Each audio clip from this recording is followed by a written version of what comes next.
नमस्कार जंटू में स्वागत आपका। मैं हूं योगेंद्र। आप देख रहे हैं बड़ी खबर और बड़ी खबर में हम बात करेंगे उत्तर प्रदेश के चौथे चरण की। उत्तर प्रदेश में चौथे चरण का मतदान होगा, उसके लिए चुनाव प्रचार का शोर थम चुका है। और अगर हम बात करें मुद्दों की, तो हर राजनीतिक दल ने अपनी ओर से ताकत लगाई है।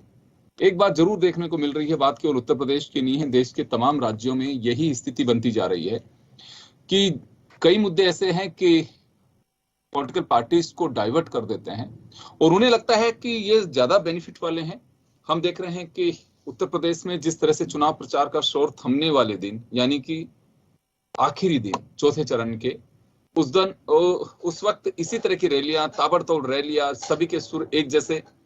वो कोई किसी पे कीचड़ उछाल रहा है, कोई किसी पे उछाल रहा है, लेकिन मुझे लगता है कि अपने किए पे भरोसा किसी को नहीं है कि हमने जो काम किया होगा। जनता चुन करके भेजती है, मुख्यमंत्री बनाती है, मंत्री बनाती है, विधायक बनाती है, तो काम करने के लिए बनाती है और काम किया भी होगा, इसे कोई खारिज नहीं कर सकता। लेकिन भरोसा नहीं है राजनीतिक दलों को। कोई किस पे चोट करके वोट मांगता है, कोई किस पे करके मांगता है। चलिए बड़ी खबर में हम चौथे चरण को लेकर के एक बार चर्चा करेंगे। पिछले 3 चरण का कुछ जिक्र करेंगे कि वोटिंग परसेंटेज कम रहा है तो किसको नुकसान हो सकता है, क्या इससे कुछ राजनीतिक दलों की सरगर्मियां और बढ़ी हैं, या जैसे जैसे अब 2 चरण और इसके बाद होंगे उनकी वजह से और तल्खियां बढ़ेंगी। कुछ ऐसी 3 चरण, माफ करिएगा, वो जैसे जैसे नजदीक आएगा समय, वैसे ही तल्खियां बढ़ती जाएंगी और चुनाव प्रचार का शोर भी इसी तरह से दिखाई देगा। तो चलिए, हमारे सहयोगी अरुण मिश्रा हमारे साथ लखनऊ से जुड़े हैं, हमाम वहीद हमारे साथ में कांग्रेस से जुड़े हुए हैं, भाजपा से हमारे साथ में अविनाश सांख्य जुड़ेंगे। मैं अरुण जी आपके पास आना चाहूंगा एक बार जी। ये चौथा चरण है और चौथे चरण तक बढ़ते बढ़ते मुझे लगता है कि तल्खियां और बढ़ती जा रही हैं। मैं एक अपने साथी की एक रिपोर्ट देख रहा था, वहां गाय को लेकर के चर्चा है। योगी जी काफी उससे बुनाने की कोशिश करते हैं, बीजेपी के नेता भी कहते हैं कि गोवंश को बचाया योगी ने। काम किया होगा, निश्चित रूप से किया होगा, लेकिन कुछ लोगों का यह भी कहना है कि गाय जरूरी है, माता है, लेकिन सांड ने बहुत सारे लोगों की जान भी ली है, जिसे आवारा की तरह देखा जा रहा है। सरकार का उस पर कोई एक्शन नहीं रहा। ऐसा कोई मुद्दा है वहां पे? ये एक विवादित विषय ये आया जरूर चुनावी दौरान, और खास करके चुनाव के परिदृश्य को देखते हुए जो राजनीतिक दल हैं वो अपने अपने मतावलोकन के अनुसार कह लीजिए, या जिनको वो अपने वोट बैंक जिनको वो मानते हैं, उसके अनुरूप अपनी प्रतिक्रियाएं दे रहे हैं, उसी के अनुरूप वो अपने विचार भी रख रहे हैं। यहाँ पर केवल एक विषय वस्तु बस नहीं रह गई है, वोटों का ध्रुवीकरण कैसे किया जा सकता है, या किसी भी मुद्दे को लेकर के, वो छोटा हो बड़ा हो, कोई भी घटनाक्रम हो, उसको लेके किस तरीके से हम अपने पाले में ज्यादा से ज्यादा वोट को अपने पाले में ला सकते हैं, खींच सकते हैं। वो सभी राजनीतिक दलों का जो बेसिक कहें या वास्तविक तौर पर कहें तो ध्यान आकर्षण का केंद्र यह है, ना कि कोई विषय वस्तु है। क्योंकि गाय और बैल, जहां तक इस तरीके के घटनाक्रमों की बात है, तो बीफ एक्सपोर्ट को लेकर के रिपोर्ट सबके सामने है। स्टेट में क्या एक्टिविटी हुई, किस तरह बूचड़खानों को बंद किया गया, उसकी भी रिपोर्ट सामने है। सेंट्रल गवर्नमेंट किस तरीके से एक्सपोर्ट कर रही है, वो भी रिपोर्ट सामने है। तो ये जो विरोधाभास की स्थिति, ये सभी के सामने स्पष्ट है। लेकिन किसी घटनाक्रम विशेष को लेकर के अगर कोई क्रिया प्रतिक्रिया हो रही, तो इसका मूल उद्देश्य केवल आप यह मान के चलिए कि हम अपने वोट बैंक में कितने से ज्यादा लोगों को पढ़ा सकते हैं, कितने से ज्यादा लोगों को पाले में ला सकते हैं। बिल्कुल। तो अरुण जी, सीधा सीधा यह है कि मैं केवल बात उत्तर प्रदेश की नहीं कर रहा, हर राज्य में, हर जो राज्य हैं उनमें लबोलुबाब यही है। पंजाब हुआ, उत्तराखंड हुआ, मणिपुर हुआ, चाहे गोवा हुआ, जब जब वहां पे कैंपेन हुआ तो वहां पे एक ही बात निकल करके आई कि अपने मूल मुद्दे से डाइवर्ट हुए। उसका ये कह सकते हैं कि खुद के के पे किसी को भरोसा नहीं है। भरोसा ऐसी चुटकियों में या व्यंग में या तंज में ज्यादा आ रहा है कि हम अगर इसे पोलराइज करने की कोशिश करेंगे, इसको तुष्टीकरण से देखेंगे, तो शायद ज्यादा बेनिफिट होगा। निश्चित तौर पे योगेंद्र जी, अगर आप देखें तो उत्तर प्रदेश के परिदृश्य को लें, क्योंकि हम उत्तर प्रदेश पे चर्चा कर रहे हैं और उसी के चरण की एक तरीके से 2 चरण बाकी हैं, बाकी समाप्त हो चुके हैं। तो आप 2017 के चुनाव को आप देखिए। 2017 के चुनाव में जिस तरीके से अखिलेश यादव की सरकार ने अपने विकास कार्यों का खाका खींचा और उसको जनता के सामने रखने की कोशिश की, उसमें अपने विकास कार्यों को लगभग 4.5 साल तक जनता को बताने का प्रयास किया। उसके बाद इलेक्शन होते हैं, इलेक्शन में परिदृश्य बदल जाता है चीजें बदल जाती हैं, रिजल्ट कुछ और निकल कर आता है। विकास कहाँ रह गया, विकास से जुड़े मुद्दे कहाँ गए, रोजी रोटी रोजगार, इन सब से जुड़े हुए मूलभूत चीजें जो कहाँ मुझे रह गई। जनता सुनना चाहती है, जनता सुनना भी चाहती है। अब समस्या ये है कि जब आप 2022 में आते हैं तो यहां पर भी स्थिति है कि 4.5 साल ऐसा नहीं है। देखिए योगेंद्र जी, आम जनमानस हो या हम और आप हो, इस बात को तो मानना होगा कि जो भी व्यक्ति मुख्यमंत्री पद पर होता है, निश्चित तौर पर वो अपना भरसक प्रयास करता है, भरसक कोशिश करता है अगला कि हम कितना जनहित में कार्य कर सके। रहा सवाल उठाने का, आक्षेप प्रत्यारोप आरोप लगाने का, तो ये हर दल करते हैं, हर राजनीतिक दल करते हैं। अगर सपा की सरकार रही होगी तो बीजेपी और कांग्रेस बसपा सवाल उठाएगी, मायावती जी की सरकार रहेगी, बसपा की रहेगी, तो ये इस समय कांग्रेस और सपा और बीजेपी उठाएगी। सवाल सिर्फ इतना है कि सत्ता में जो रहता है वो अपनी तरफ से प्रयासों के दावे करता है, विपक्ष में जो रहता है वो सवाल उठाने के दावे करता है। अब इनका आकलन आम जनमानस को करना है, जनता क्या करती है।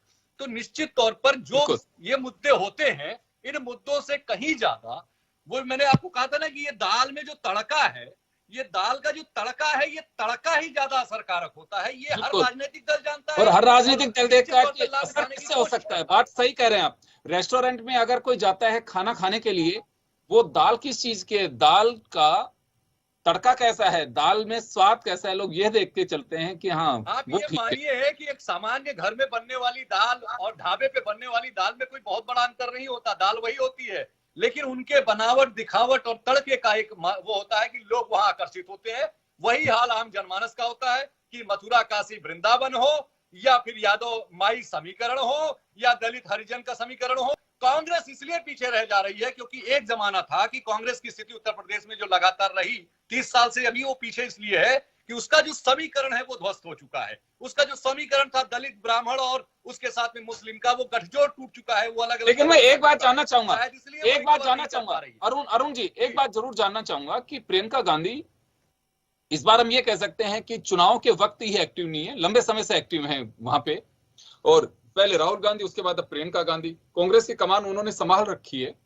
तो लगता है कि कुछ यूपी में कांग्रेस के लिए चुनाव में उठाव हो, क्योंकि प्रियंका गांधी को एक ट्रम्प कार्ड की तरह देखा जा रहा था पहले। देखिए योगेंद्र जी, सबसे बड़ी चीज क्या है कि एक कहावत आपने सुनी होगी कि शेर आया शेर आया शेर आया। तो एक्चुअली गांव वाले क्या होते हैं कि वो शेर को देखने के लिए बार बार जाते हैं, और पता चला लास्ट मोमेंट में पता चलता है कि नहीं, शेर नहीं आने वाला है, शेर नहीं आया है। और ये प्रियंका गांधी जी हो या गांधी पूरे परिवार की बात हो, तो चाहे राहुल गांधी जी हो और चाहे प्रियंका गांधी जी हो, इनको लेकर के जिस तरह से शेर आया की कहानी पिछले 3 दशक से चल रही है उत्तर प्रदेश में, और स्टैब्लिश करने की जब बात आती है तो 4.5 साल पता नहीं रहता, 4 साल पता नहीं रहता। निश्चित तौर पर इस बार सुधार आया, प्रियंका गांधी जी को बड़े पैमाने पर 4 साल लगातार उनको आगे किया गया है। लेकिन हुआ क्या इसका कारण, आपको याद होगा 2 चुनाव पहले एक ऐसा माहौल बना था कि उस समय जब प्रियंका गांधी जी के नाम की चर्चा उत्तर प्रदेश में की गई थी और उसी समय स्टैब्लिश करने की कांग्रेस की तरफ से कोशिश की गई होती, तो निश्चित तौर पर वो वहां पे एक मार्जिन गेटिंग। चलिए अरुण जी, वापस आ रहा हूं। अरुण जी, मैं लौटूंगा आपके पास में, हमाम वहीद के पास में जाना चाहूंगा मैं, और हमारे साथ अवनीश आंख के भी अगर जुड़ेंगे तो मैं उनको भी जोड़ने की कोशिश करूंगा। टेक्निकल कोई प्रॉब्लम है उनके यहाँ पे, अगर वो हमसे वॉइस पे आएंगे तो मैं उनसे बात करूंगा। हमाम, अभी आपने सुना अरुण मिश्रा जी बहुत नजदीक से चुनाव को देख रहे हैं, काफी सीनियर जर्नलिस्ट हैं उत्तर प्रदेश के। प्रियंका गांधी को लेकर के ये माना जा रहा था कि उनका बिल्कुल रूट लाइन बहुत अच्छी थी, उन्होंने उस कैटेगरी को बिल्कुल ये कहूं कि आइडेंटिफाई करने की कोशिश की कि वो बिल्कुल लड़की हूं, लड़ सकती हूं। बहुत अच्छा स्लोगन दिया, सारी बातें हो रही। मैं इसे खारिज नहीं कर सकता कि प्रियंका गांधी एक्टिव नहीं रही वहां पे, अपनी पूरी टीम लगाई उन्होंने, अलग अलग राज्यों से लोगों को बुला करके भी उन्होंने अपने साथ वहां जोड़ा। लेकिन अभी अरुण मिश्रा जी कह रहे हैं कि वो इफेक्टिव नहीं रही है इतनी जितनी अभी समाजवादी पार्टी और बीजेपी के जो गठबंधनों के बीच सीधा मुकाबला, वो उसमें कितनी जगह तलाश पाती है, ये एक बड़ा सवाल होगा। तो क्या लगता है आपको, चौथे चरण का हम मतदान सामने देखने जा रहे हैं? हमाम वहीद, आप पे सुन पा रहे हैं मुझे?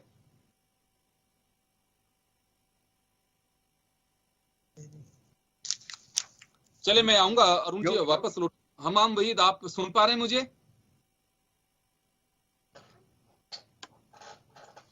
एक अरुण जी, मैं एक बात और जानना चाहूंगा कि जैसे जैसे नेताओं की सभाएं ज्यादा हो रही थी, चुनाव कैंपेन में आतंकवाद को लेकर के बहुत सारी चर्चाएं रही हैं। निश्चित तौर पर हाँ चलिए, हमाम हमारे साथ में जुड़ गए। मैं अरुण जी वापस लौट रहा हूँ आपके। जी वहीद, आपके पास आना चाहूंगा मैं। प्रियंका गांधी जी आपकी पार्टी की जनरल सेक्रेटरी हैं और गांधी परिवार से हैं, तो उनका अपना एक अलग रुतबा भी है, लोग उनमें इंदिरा गांधी भी तलाशते हैं। लेकिन अभी अरुण जी जो कह रहे हैं कि लग यही रहा था कि प्रियंका गांधी यहाँ पे बहुत बड़ा रोल प्ले करेंगी, लेकिन समाजवादी पार्टी जिसके साथ आप लोग गठबंधन कर सकते थे, उसकी वजह यह थी कि अब एनडीए को बाहर किया जाए सत्ता से, बीजेपी को अगर हराना है तो किसी से हाथ मिलाना पड़ेगा। लेकिन वो कंप्रोमाइज समाजवादी पार्टी ने भी नहीं किया आप लोगों के साथ में। तो बात कर रहे हैं कि जो प्रोग्रेस दिखनी चाहिए थी कांग्रेस की, वो दिखाई नहीं दे रही है। निश्चित तौर से मैं अरुण जी की कुछ बातों से सहमत हूं और कुछ बातों को अलग रखता हूं। प्रियंका गांधी उत्तर प्रदेश की राजनीति में जो धर्म और जाति में जकड़ी हुई है, लगातार उसके खिलाफ एक नया विचार और एक नया विमर्श खड़ा करने की पूरी कोशिश कर रही है। और पिछले 4.5 साल से उत्तर प्रदेश की राजनीति पे का अगर आप अध्ययन करेंगे तो लगातार, चाहे वो उम्बा की घटना हो, आजमगढ़ की घटना हो, हाथरस की घटना हो, जनहित के मुद्दों से और जनता जो एक पुलिसिया तंत्र उत्तर प्रदेश में पिछली सरकार ने लगाया हुआ था, जो पुलिस के खिलाफ कोई बोल नहीं सकता है, उसके खिलाफ एक मासूम दबे कुचले शोषित लोगों की लड़ाई अगर कोई राजनीतिक नेता या कोई दल लड़ने का काम किया है, जब और दूसरी पार्टी के राष्ट्रीय अध्यक्ष महिलाओं का सहारा लिया, ट्विटर का सहारा लिया, उस समय मैदान में केवल प्रियंका गांधी नजर आ रही। और उसके बाद महिला के सशक्तिकरण, उन्होंने भ्रमण करके लगातार घटनाओं से उनको ये एहसास हुआ कि उत्तर प्रदेश की राजनीति में जो महिलाओं को दबाया गया है, उसको उठाने का काम, उनके सशक्तिकरण का और उनके उत्थान का बेड़ा उन्होंने उठाया और लड़की हूं लड़ सकती हूं का नारा देकर राजनीतिक माध्यम से उनकी मजबूती करने के लिए 40% प्रत्याशी बनाया है। और अलग घोषणाएं, पुलिस में 25% आरक्षण की बात हुई है, 20 लाख की जो प्रतिज्ञा है रोजगार देने की, उसमें भी महिलाओं की 8 लाख सीटें रिजर्व की जाएगी, ये है। इसके अलावा युवाओं से जब मिली, जहां जहां मिली, ये जो कांग्रेस पार्टी का घोषणा पत्र है वो ऊपर से नहीं तैयार किया हुआ, ये हमने रूट लेवल पे, हमारी जो घोषणा कमेटी थी वो रूट लेवल पे, और उसकी मॉनिटरिंग प्रियंका गांधी खुद कर रही थी युवाओं से कि उत्तर प्रदेश की सबसे बड़ी समस्या है, क्योंकि उत्तर प्रदेश एक युवा प्रदेश है, और सबसे बड़ी समस्या है रोजगार। इस सरकार ने रोजगार के नाम पर एक नहीं 17 पेपर लीक हो गए, तो उसके लिए रोजगार के लिए प्रियंका गांधी ने 20 लाख रोजगार देने की कोशिश की है और उसका वादा किया है। और 12 लाख रोजगार, 12 लाख वैकेंसियां जो उत्तर प्रदेश की खाली पड़ी है, जिसे इस सरकार बनने में आनाकानी करती रही है। एक बात कही है, बीजेपी लीडर्स लगातार एक बात कह रहे हैं कि समाजवादी पार्टी को लेकर के उन्होंने कहा, आपका जिक्र नहीं कर रहे हैं, वो आपके राष्ट्रीय नेताओं पे जरूर प्रहार किया, चाहे अमित शाह हो, चाहे नरेंद्र मोदी हो, या अनुराग ठाकुर, योगी आदित्यनाथ, जो भी हो। लेकिन एक बात कही गई है कि समाजवादी पार्टी को लेकर के उन्होंने कहा है, या सरकार बदलती है तो आतंकवादियों को संरक्षण मिलेगा, आतंकवादियों के केस वापस हो सकते हैं। इसको लेकर क्या रिएक्शन होगा आपका? जब पिछली सरकार में नहीं हुए, भारतीय जनता पार्टी दरअसल विकास का जो मुद्दा है उत्तर प्रदेश का, इनको बताने के लिए कोई उपलब्धि नहीं, इसलिए पहले चरण से आप लगातार देख रहे हैं। और मुझे अफसोस तब होता है जब संवैधानिक पदों पे बैठे हुए गृह मंत्री और अभी अनुराग ठाकुर जी के किस तरीके का स्टेटमेंट दे रहे हैं, तो ये लगातार तुष्टीकरण और नफरत वाली राजनीति, इनके पास कोई एजेंडा नहीं है, क्योंकि किसान सबसे बड़ी समस्या है, युवा इनको रोजगार के नाम पे वोट नहीं कर रहा है, बिल्कुल होना वही चाहिए, महंगाई पे चर्चाएं हो, बेरोजगारी कैसे दूर हो सकती है उस पे हो, हम हॉस्पिटल फैसिलिटीज कैसे दे सकते हैं, अर्बन और रूरल का जो भेद आज भी विकास को लेकर के बना हुआ है वह कैसे दूर हो सकता है, स्मार्ट सिटी हो सकती है तो स्मार्ट विलेज क्यों नहीं हो सकते, ऐसे पहलू हैं। एजुकेशन को लेकर के हम चर्चा कर सकते हैं कि अब सैटेलाइट एजुकेशन पे फोकस किया जाना चाहिए, बहुत सारी ऐसी चीजें हैं जिन पे राजनीतिक दल चर्चा करनी चाहिए। लेकिन उनका कहना है कि ये इस वक्त की चर्चाएं नहीं है, इस वक्त तो हम कैसे वोट बटोर सकते हैं वो चर्चाएं हमारे को अच्छी लगती हैं। अरुण मिश्रा जी, आपके पास आना चाहूंगा। बीजेपी लगातार चौथे चरण तक पहुंचते एक बात कह रही है कि अगर सरकार बदल गई तो आतंकियों को संरक्षण मिलेगा, उनके केस वापस होंगे, तो क्या इससे मानस पटल पे को असर पड़ेगा पब्लिक के? देखिए योगेंद्र जी, मैंने अभी जिक्र किया था, मैं इस बात से इनकार नहीं कर रहा हूं कि प्रियंका गांधी जी का उत्तर प्रदेश में प्रयास कम है, या उन्होंने अथक प्रयास नहीं किया है, या वो सिर्फ अभी 6 महीने के लिए आई हुई है। मेरा कहना सिर्फ इतना है कि आपका प्रश्न था कि प्रियंका गांधी जी कितनी प्रभावित रहेंगी उत्तर प्रदेश के इस चुनाव में। तो सवाल ये उठता है कि प्रियंका गांधी जी को इतनी बार यूपी में लाने का जो घोषणाएं थी कांग्रेस हाईकमान की तरफ से बार बार की गई कई चुनावों में, परिणाम ये रहा कि रायबरेली और अमेठी जैसी सीट भी खतरे में चली गई। कारण ये होता रहा कि अंतर विरोध इतना बड़ा रहा कि राज्य की जो इकाई है कांग्रेस की और केंद्र की जो इकाई है, उनमें आपसी सहमति तक स्थिति नहीं बन पाई। ऐसे कई बार हुए और ये सतह पर आ गई। और जब एक विपक्ष के द्वारा क्रिटिसाइज कर दिया गया प्रियंका गांधी या रॉबर्ट वाड्रा जी को लेकर के और उनकी चीजों को लेके, उसके बाद का जो पीरियड में जब इनको हाइप में लाने का प्रयास किया गया, तो निश्चित तौर पे जो एडवांटेज इनको मिलना चाहिए था, तो प्रतिपक्ष तो हमला करने से बाज नहीं आएगा। तो जो एडवांटेज कांग्रेस पार्टी को इनके नाम पर मिल सकता था पूर्व में, उसको उतनी संभावनाएं इस बार के उसमें नहीं होगी। रह गया सवाल इन मुद्दों का, आतंकी मुद्दों का या इस तरीके के अलगाववादी मुद्दों का, तो मैं पहले से ही कह रहा हूं कि कांग्रेस की स्थिति जो यूपी में उतनी प्रभावी नहीं नजर आती अन्य दलों की अपेक्षा। चाहे इवन बसपा भी उससे ऊपर आ जाती है। जब आप वोट सीटों का आंकड़ा देखेंगे आगे चुनाव में, पिछले चुनाव को देखिए, तो उसमें सबसे बड़ी जो चीज है योगेन जी कि उसकी वजह यह है कि सबके अपने वोट बैंक के समीकरण है, नहीं तो जातिगत समीकरण है। और जातिगत समीकरण है, वोट बैंक के समीकरण है, सांप्रदायिक ध्रुवीकरण के समीकरण है। ये सबके पास मौजूद है, तीनों दलों के पास मौजूद है। जो इस समय वर्तमान में कांग्रेस के प्रतिपक्ष में है, कांग्रेस के पास इसी का अभाव है। और ये तीनों दल, चाहे वो बहुजन समाज पार्टी हो, चाहे वो भारतीय जनता पार्टी हो, चाहे वो समाजवादी पार्टी हो, उनमें अपने अपने समीकरणों के बिहाफ पर इस समय वो चुनावी मैदान में है और अपनी बातें रख रहे हैं और अपने कार्यक्रम या अपनी जो भी घोषणाएं हैं उसके अनुरूप कर रहे हैं। जो उनका कोर हार्डकोर वोटर बैंक है, वो कितना उसको और बढ़ा सकते हैं, उसके साथ उसमें प्लस कितना कर सकते हैं। जी योगेश जी। बिल्कुल अरुण जी, मैं माफी चाहूंगा, समय का अभाव है। चौथे चरण के लिए मतदान होना है और उसकी तैयारियां तमाम राजनीतिक दलों ने अपनी ओर से आखिरी यानी कि चुनाव प्रचार जब खत्म हुआ तब तक पूरी ताकत लगाई है। और प्रशासन ने भी, आयोग ने भी अपनी ओर से पूरी तैयारी कर ली है। हमारी गुजारिश है, आपसे अपील है कि वोट जरूर दें। वोट आपका एक वोट लोकतंत्र की मजबूती के लिए बहुत जरूरी है। तो चलिए, जैसे जैसे नजदीक आएगा और समय, वैसे वैसे तलखियां और बढ़ती जाएंगी। तलखी शब्द का प्रयोग मैं इस वजह से कर रहा हूं यहाँ पे, क्योंकि दिखाई कुछ ऐसा ही दे रहा है और ऐसे मुद्दे हैं कि जिनके कोई हाथ पैर नहीं है। दोनों तीनों तरफ से, जैसे अरुण जी ने कहा कि कोई कोर कसर नहीं छोड़ रहा, जिसका जैसे दाव लग रहा है वो वैसे ही कोशिश कर रहा है। और मुझे लगता है कि ये रन हो चुका है, सियासी रन कहूं इसे, तो इसमें जो पासे जो फेंकना चाहता है, जो हथियार यानी कि अपने शब्दों के रूप में जो बाण चलाएगा, वो उसी तरह से उसे बेनिफिट महसूस होता है कि मुझे लगता है कि ये ज्यादा ठीक होगा, हमारे लिए बेनिफिशियल हो सकता है, उनको वैसे ही चला रहे। चलिए, बहुत बहुत शुक्रिया आप सभी का। बड़ी खबर में इतना ही, दीजिए इजाजत, नमस्कार।